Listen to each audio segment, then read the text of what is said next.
Hi everyone, I wanted to take a little time out to make a quick video. The past month has been rather interesting in our community. Steve has been having a rough time, all self-inflicted wounds of course.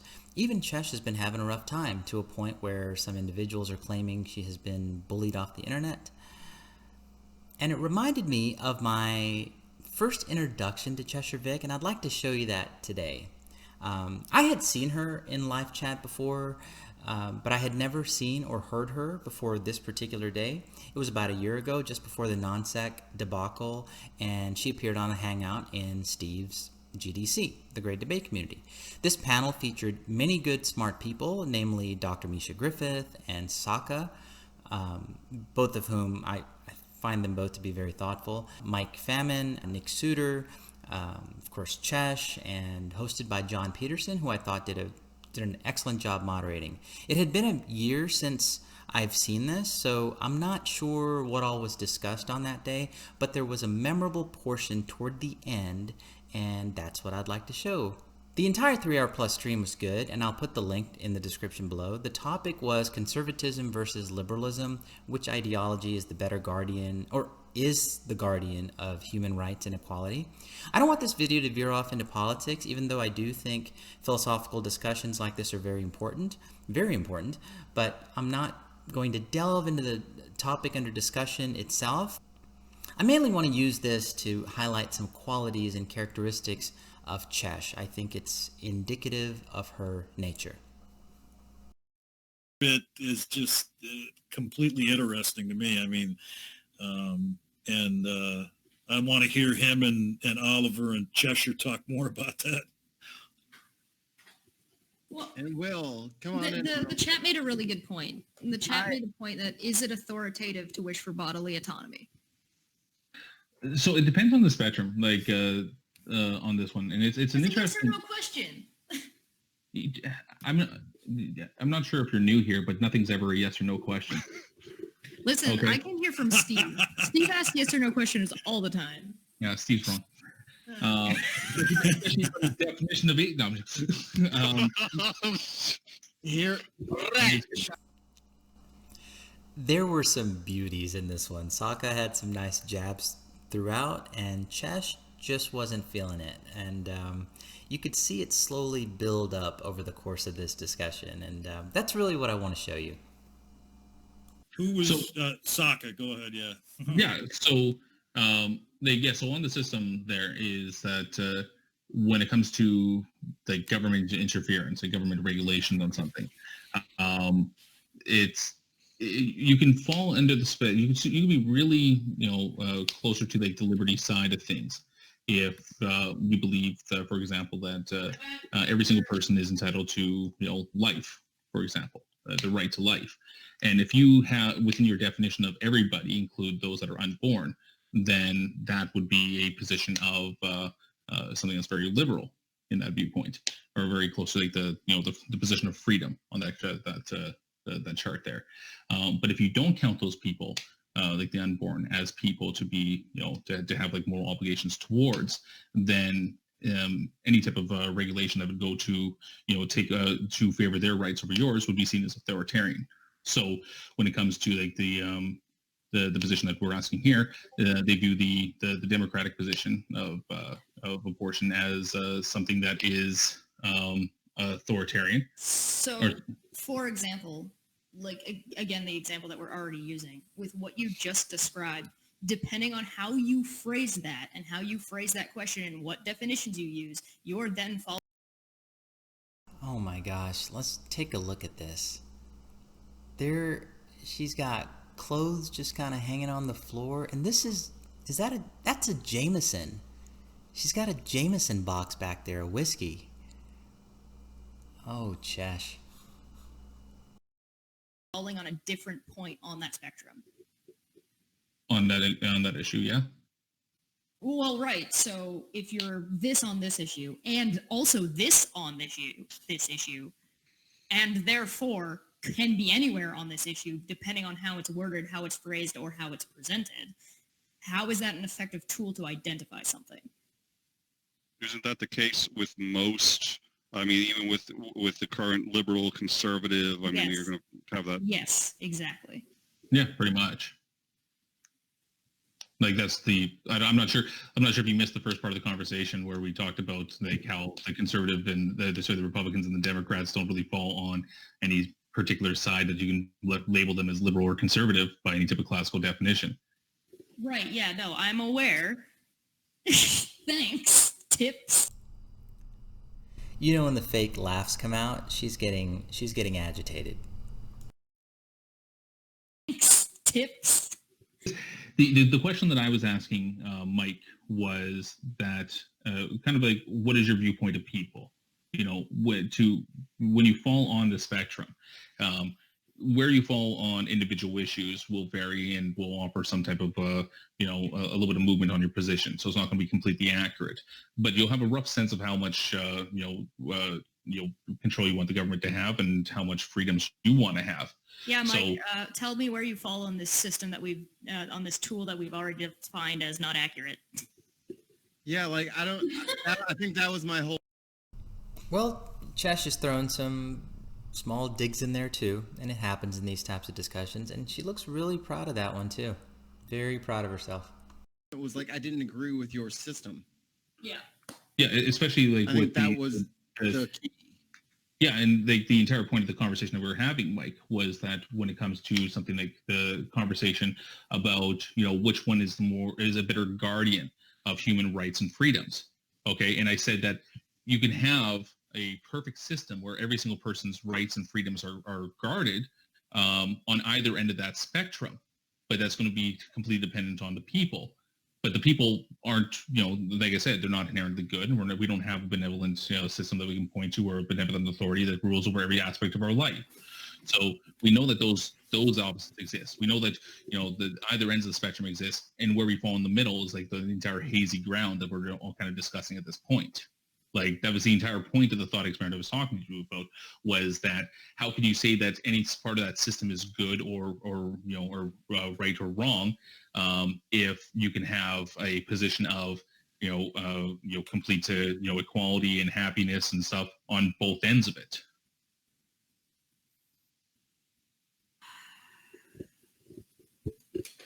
I think you broke Cheshire. Is it all right if I pull a Reddit and just R whoosh? Because, Sokka is 100% missing the point. Well, but here's the thing. You could throw the R whoosh out there, but I think you'd have to throw it at yourself a little bit, too. Yeah, right? You guys are kind of speaking past one another here. And I think that, I don't think that Sokka is bringing up what he is thinking is an ideal that is using the real world. It's a spectrum. It's a jumping off point to, categorize right. And people and systems. sure, I mean, it's use it as sort of like a guiding reference. It's like a dialectic device. It's a dialectic device is all it but is. It doesn't make sense for Sokka to ask Mike, hey, where do you fall in this system you don't agree with? Okay, but I don't. But hold on, wait a minute. But that's where I disconnect. Wait, that's where I disconnect, because I don't understand how it can be a system that he doesn't agree with. It's a spectrum that encompasses everything in the. I just demonstrated how it didn't function properly, because Sokka is on this side on this one issue, and then also this side on the same issue, depending on how you frame it. Okay. All right. So you have the system. Okay. By the way, Okay, I let that play a little bit because John pretty much explained the point of the disconnect and the talking past each other. And even though I found this discussion, this entire stream, to be interesting and entertaining, there were some frustrating moments toward the end because it was a long stream and people were tired, I think, and people were, getting to a point where they're kind of talking past each other, and there's some interruptions too. And I think Mike and Chesh were trying to discuss from a practical here and now perspective, whereas Sokka is discussing this from a philosophical standpoint, like a thought experiment. And I think hypothetical examples to test moral principles can be quite good. It's just unfortunate that they were talking past each other a little bit. I hadn't seen this in about a year, but I believe Chesh had just woken up late and got into the stream midway through, so she missed some of the discussion. You have the topic question is, what best guards human rights and equality? Or I can't remember how you phrase it, but something along that lines. Okay. I'm And gonna I present. punch you. Okay. No, I'm just. If Okay. you explain to me the title of the video again, All right. you condescend like that again, I will punch you. Aw, why are you upset, Chesh? Is it because you don't have a bed? Is it because that Jameson whiskey in the back there is empty? Oh my gosh, what a mess. Okay. I'm And I gonna present. punch you. Okay. No, I'm just. If you Okay. explain to me the title of the video again, All right. you So condescend like that again, I will punch you. I Oh my gosh, that fake laugh. She fakes a lot. You hear that, Reds? You're not as good as you think you are. Actually, you know what? I don't think Reds cares. I don't think Reds cares if she fakes. Hold on, I'm gonna find you this other clip. Yeah, I guess Uni's spouting some more shit about, I don't know, a non sequitur revival. Well, I actually want to give him some credit. Yes, there is going to be a non sequitur revival. It's just not going to have Kyle in it, or him for that matter. Yeah.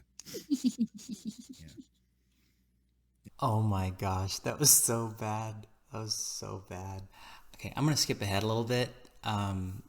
If I keep doing this, it's gonna make this video like 2 hours long because I want to stop it at every minute to say something, and I really shouldn't. But I encourage everyone to go check it out, okay? I just want to show you a couple of more spots, and then we'll wrap this up. It's just really important to note that everyone's kind of frustrated, but Chesh is the only one getting angry. We're getting. Are we slowly grinding to a halt here? So this Well, is I think that I just woke yeah. up.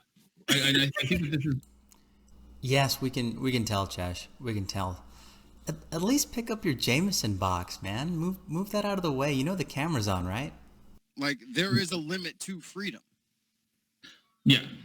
Right. I mean, that's the entire point of the kind of the scale there is, starting off with the most basic freedom, which is Okay, but what we start off with. neither of those things that they said are authoritative. Okay. Yeah. Right. So, yeah. Okay. This is I'm really hoping that this is kind of like an uncontroversial point, but we'll see how this goes. Good luck with that. I am I know. controversial. Welcome Every to the time, debate. every time Sokka prefaces something like that, oh boy. So this it should be an uncontroversial point to say that the more freedoms you have, the better you are, providing that you're not using your freedoms to infringe upon somebody else's in accordance with what Mike's objection is right there. Okay, so the more freedom you have. You don't agree with that. Okay. You're the one who has the contention for that. Well, Okay. look here, check it out. Right. Well, I know that we all say that Sokka talks on and on, but I feel like we're going to the other end of the spectrum here because every time he gets 5 words out of his mouth, you guys are jumping on him. Let him finish a point and then jump on him. So I think that it's going to be an uncontentious point that the more freedoms you have, the better you are. Okay, that's just a position that I think that we should be shooting towards more freedoms. All right. Now, the problem is the people. The people right now don't have the capability to have that type of freedom. Okay, because people are, a lot of people are still inherently bad, or that the social order, like there's certain cultural or social reasons that people act in such a way that is not conducive for them having that level of free, reign over all their actions. So when it comes to something like whether or not Republican policies are good or bad, that's going to fall to completely dependent on the people themselves. Under a small government system right now, that there needs to be some type of authority over the social order of things to maintain kind of equality and happiness for everyone. But if there is a cultural shift in the next 30 years where people become just better people, just naturally, that there's a cultural shift where your average person is just a better person overall.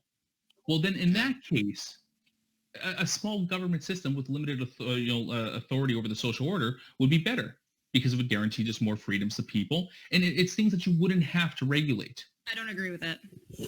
You don't agree that okay, that this is the basic point that we're talking about earlier, where if people are naturally inherently good, than a free will system of the No, libertarian. I'm saying it doesn't matter. I'm saying it doesn't matter specifically because if somebody is, just because you have people that are now currently better doesn't mean you want to remove regulations that will still protect those people so that way they can't get taken of in the future, taken advantage of. Because if you remove that government and you remove that level of regulation just because your people are better, it makes it a lot easier for someone who's not to take advantage of those things. Okay, I think Chesh seems to think that Sokka is doing his philosophy to advocate for a specific type of system, and that's not what Sokka is doing here. I think it was pretty clear, but apparently not to Chesh. Advantage of those things.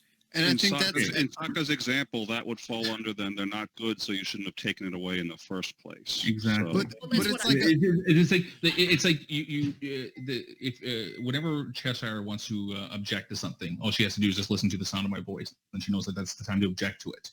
Like these points that I'm putting out To be here, fair, you kind of come off as a condescending like, prick when you talk. these points aren't like I said, these aren't contentious points. I'm not Like, talking. if Oh my you god, want we're to- literally in the great debate if you want to community. have If it's so great, maybe you can tidy up a bit. Put your clothes away, pick up your Jameson box, because I gotta tell you, it doesn't look like you care. It looks like you just woke up from a night of heavy drinking and started streaming before you even brushed your teeth. Take a shower, sit upright. I think Jameson, like the 1.5 liter, that's like $50. I mean, you could have bought a chair for that. Okay, so I skipped ahead about 10 minutes. There's so much good stuff here that I want to talk about, but I'm afraid that if I do, it'll just make this video really long, so I skipped ahead 10 minutes. I'm just going to play a few more minutes, and then we'll wrap up.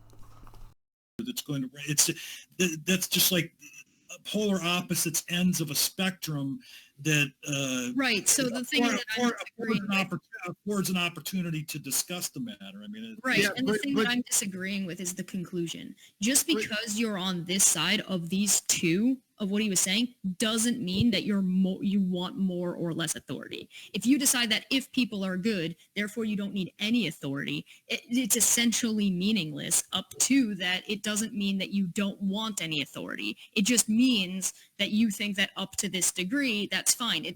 My issue is the conclusion, not the hypothetical. Okay, so when we phrase it like this, okay, and let me just give me the 1 minute that it's going to take to say this.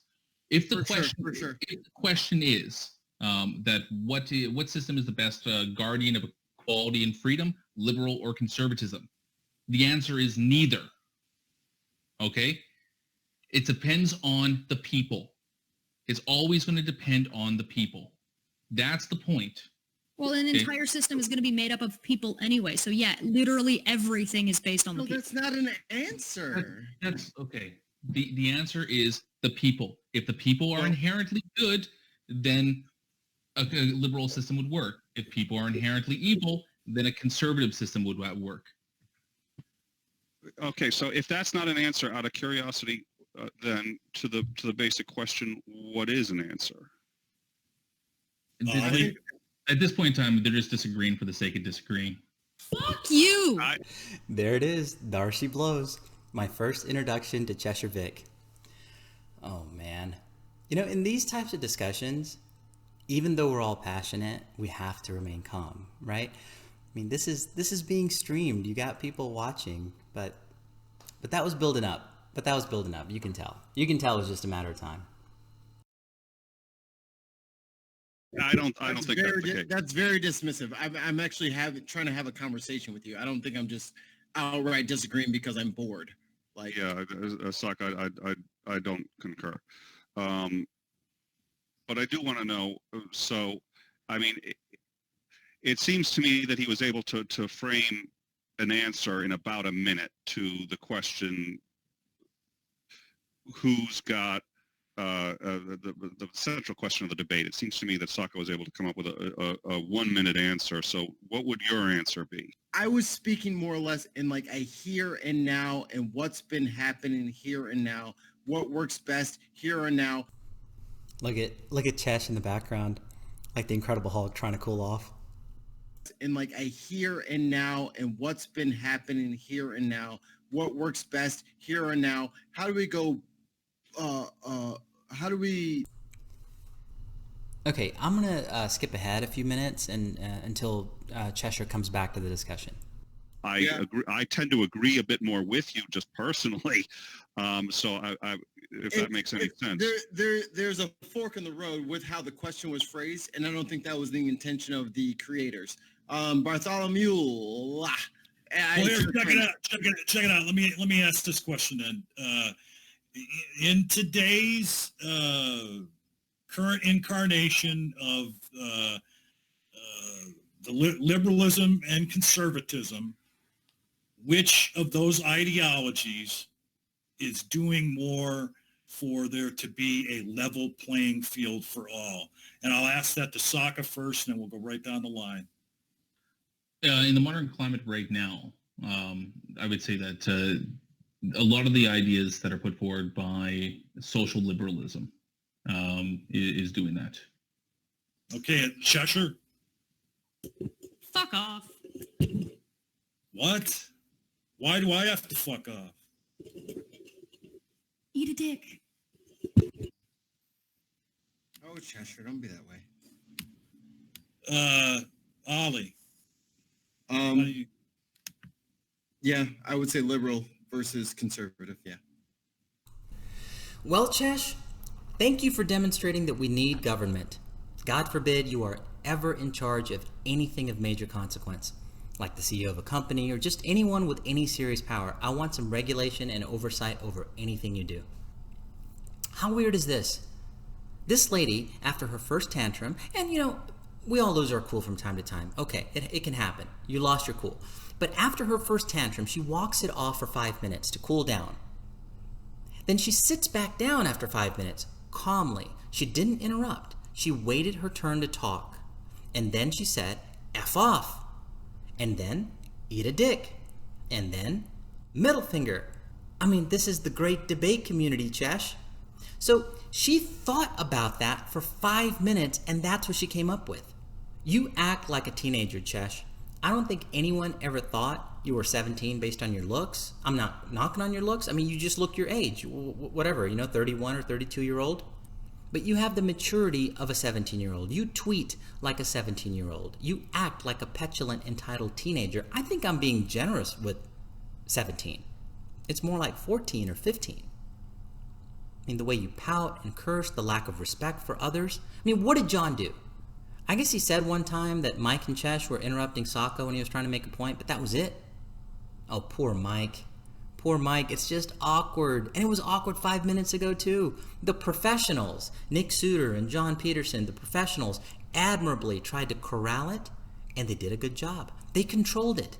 They redirected the focus back on topic, and then the fire came back. Seemingly controlled, sat down, patiently waited for 1 minute, and then lit everything up again. Well, I look forward to the Harrowings video on how Cheshire got bullied off the panel that day. In hindsight, the timing of this being just a few days before the NSS breakup, this feels like it was an audition tape. Like her demo reel for an expanded role in non-sec to Steve. Look, Steve, I can philosophy and science. No, you can't, Ches. No, you can't. But lucky for you, neither can Steve. Steve probably took one look at that and went, oh, I gotta wrap this up. I need to sign this chick to a long-term deal. Who am I kidding? Steve doesn't write contracts. Steve doesn't sign legal documents, let alone write them. He can't even send them to the right address. Oh, Steve. I used to watch McRae before he went McRae-cray. Never go full McRae-cray. Anyway, this isn't about Steve. Today's my quality time with Chesh. Hi, Chesh. Love what you haven't done to the place. I like that sweater. It really brings out the red in your eyes. If someone had told me then that 4 people from this panel would be permanently banned one day and asked me to pick one of those 4, without hesitation, I would have bet my house Cheshire Vic. Cheshire Vic all day. But no, it's not Cheshire Vic. It's Dr. Misha Griffith. It's Sokka. It's John Peterson. It's Nick Suter. This is what Critical Thinking Engineer felt was the appropriate course for his community. Eliminate anyone who poses a threat to his stranglehold. Chesh, you and your inner circle are upset that people are pausing to take note of the words that are coming out of your mouth, as opposed to the majority of your audience. You applaud those individuals that just let it slide and then laugh along. And the people that pause and rewind or reread the tweet, they are the problems. They're the problems for playing back your words. And you know what? I'll tell you something. I got to crack on myself a little bit here. I rationalized this. I saw this a year ago when it happened. Even after this, I'm like, you know what? Maybe she's having a bad day. Maybe she's under a lot of stress. After all, who knows what's going on in someone's life behind the scenes? Maybe she got into a huge fight with her boyfriend. Maybe her car broke down. Maybe her dog fell violently ill and needed to get its stomach pumped for some reason. Maybe IKEA repossessed her furniture due to back payments. Like, who knows what else is going on? We don't know, so I try not to judge too harshly too soon. I can only go by what I see, though. It's hard to get the full story of why someone behaved the way they did. So I figured maybe I just got a bad snapshot of who this woman was. It takes a lifetime to build a reputation and one bad moment to ruin it. And I didn't want it to be that way. It was a bad first impression for sure, but I want to give her another chance.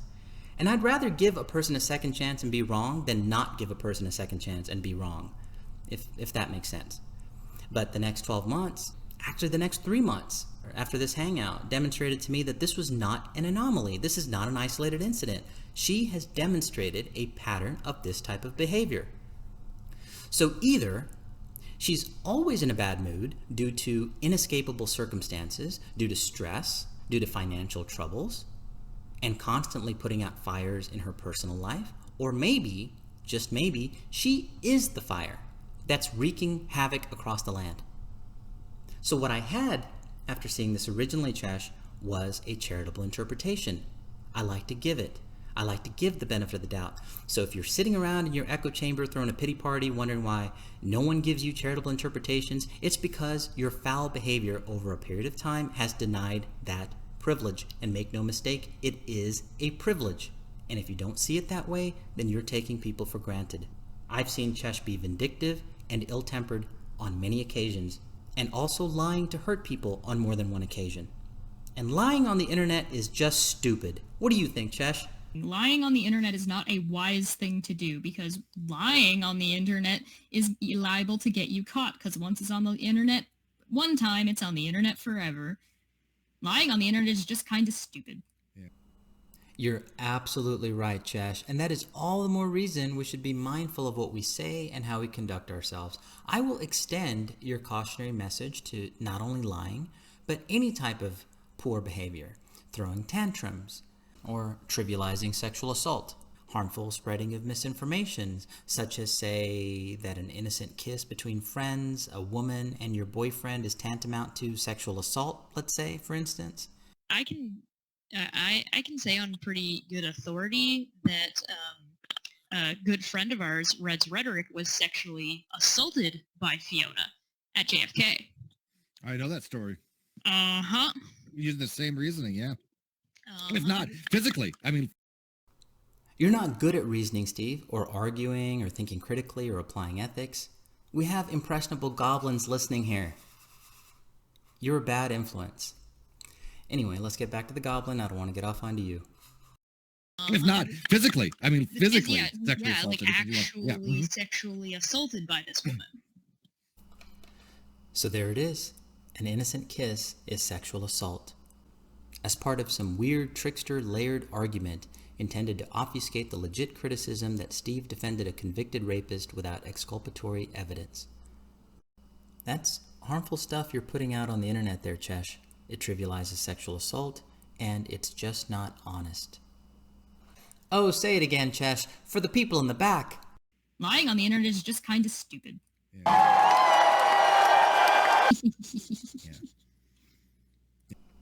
Okay, so that was the end of the Steve and Chesh portion of this video.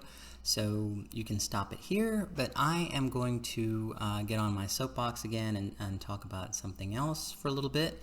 This might just be me, but I feel like philosophy tends to be undervalued in society, and I think philosophy is very important. It's a very important field. It's actually not like any other field.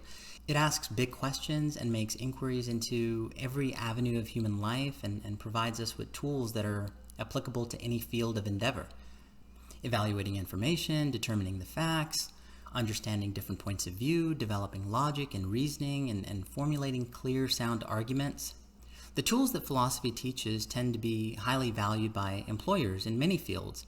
There's a philosophical nature to business analysis, physics, and engineering. I'm an engineer. Like, when I'm not slapping around online grifters, I do systems modeling and analysis and algorithm development. These, in a sense, are philosophical endeavors to the extent that they're built upon logical foundation that seeks to define what important things exist and how different components interact and relate to one another. Philosophy is just a very good way of approaching the world and approaching life in general. Pursuing wisdom. It's a way of thinking about big questions deeply. It teaches us how we might begin to think through and answer them. We've all participated in philosophy at some point. Anytime we pontificate on some ethical or moral quandary, argue about religion or politics, we are engaging in philosophy. So those who dismiss philosophy are likely just not aware of their dependence on it. Philosophical thought is unavoidable. It's an unavoidable part of human experience, human existence, but not many people know how to think through problems or to argue well or reason well. They lack the philosophical tools of strong reasoning and clear argumentation and logical consistency. In the modern era of fast-paced information and social media and interconnectedness and consumerism, everyone just reacting and retweeting without much thought, I think philosophy is more important now than ever before. Philosophy can ground us, allows us to cultivate a better sense of critical thinking, develop strong reasoning, form cases based on a solid foundation of logic, and a better sense of understanding one another, each other's perspectives, instead of being so quick to reach for that low-hanging fruit. I'm going to play a video. I love this video. This is a video from an interview from 1959. So Bertrand Russell is talking, and someone asked him what his message is for people of the future, which is us. Last question. Suppose, Lord Russell, this film were to be looked at by our descendants, like a Dead Sea Scroll in 1,000 years' time. What would you think it's worth telling that generation about the life you've lived and the lessons you've learned from it? I should like to say two things. One intellectual and one moral. The intellectual thing I should want to say to them is this. When you are studying any matter or considering any philosophy, ask yourself only what are the facts and what is the truth that the facts bear out.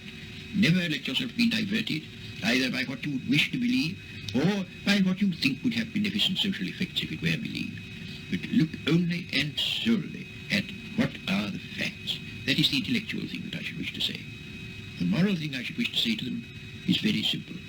I should say, love is wise, hatred is foolish.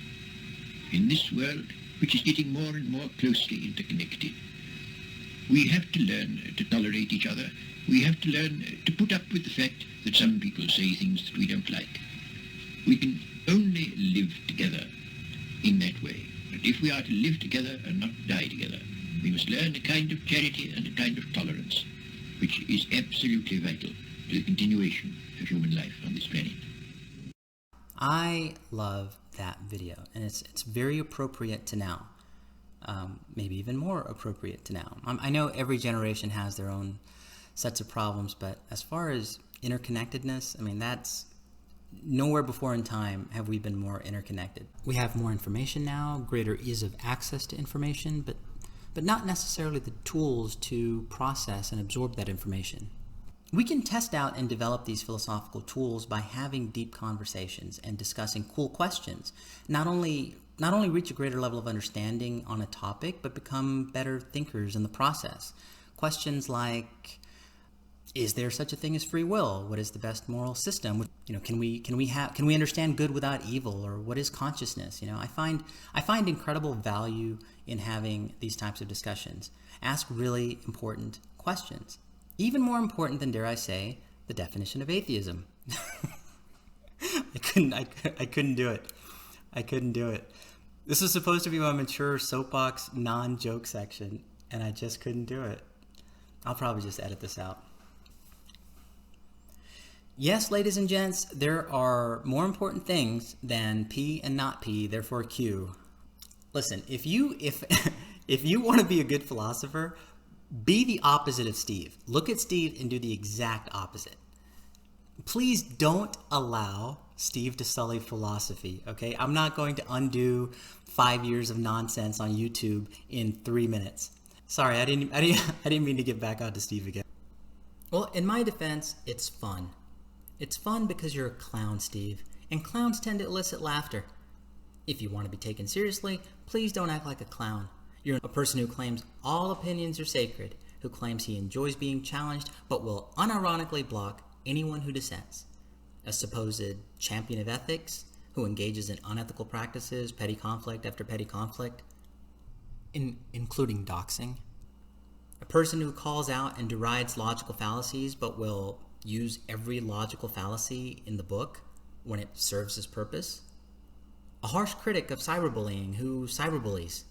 You can't make this stuff up. You are a clown, Steve, a vile clown, an incompetent Pennywise who can't spell. You know, I can actually overlook the spelling, but what is your aversion to commas and periods? It doesn't look like you even went to high school, let alone college. I can't read your blog without a bottle of Tylenol with me. It's like you type with your big toes.